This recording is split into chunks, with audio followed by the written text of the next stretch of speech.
Today, a stunning admission. It was a wrong decision, period. There's no excuse for that. Texas Department of Public Safety Director Stephen McCraw declaring police on the scene were too slow to act and should have stormed the classroom sooner. There should have been an entry at that as soon as you can. Officials say as many as 19 officers were in a hallway by 12:03 p.m.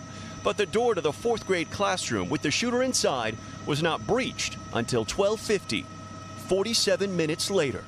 The decision to wait made by the chief of police for the school district, who officials say believed it was a barricaded subject situation, not an active shooter. He was convinced at the time that there was no more threat to the children and that the subject was barricaded and that they had time to organize with the proper equipment to go in. In retrospect, from where I'm sitting right now, clearly there was kids in the room. Clearly, they may have been shot but injured, and it's important for life-saving purposes to immediately get there and render aid. While officers were in the hallway, terrified children and teachers were calling 911. She identified herself and whispered she's in room 112. At 12:10, she called back. In room 12, advised there were multiple dead.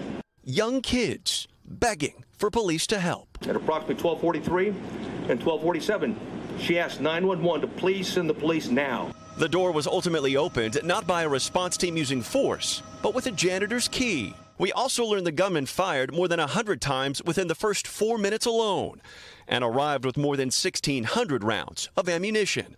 The door he used to enter the school with was supposed to be locked, but had been propped open by a teacher just minutes before the shooter got there. Many of the details different than those first reported by officials. As everybody has learned, the information that I was given turned out in part to be inaccurate, and I'm absolutely livid about that. A Democratic congressman is now calling for the FBI to investigate the response here.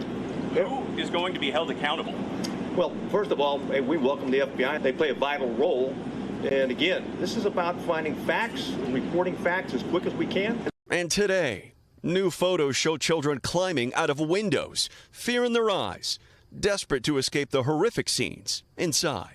It's how Jaden Perez and many of his friends got out. He's a fourth grader at Robb Elementary. What went through your head as you saw that happen, Jaden?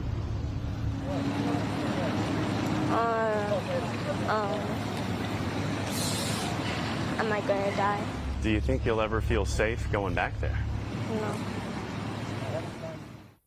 It's so hard to hear that from those children. Morgan Chesky joins us now from outside the school in Uvalde. Morgan, I understand you have some new reporting tonight that's just in. It was actually the Border Patrol that ultimately made the call to move in? Tom, that's right. According to two senior law enforcement officials, they say that Border Patrol tactical units arrived here at Robb Elementary around 12:15 Tuesday afternoon and were instructed by local police to wait and not engage the gunman. But after about 30 minutes went by, they overruled that guidance and those federal agents moved in. Tom? Thanks for watching our YouTube channel. Follow today's top stories and breaking news by downloading the NBC News app.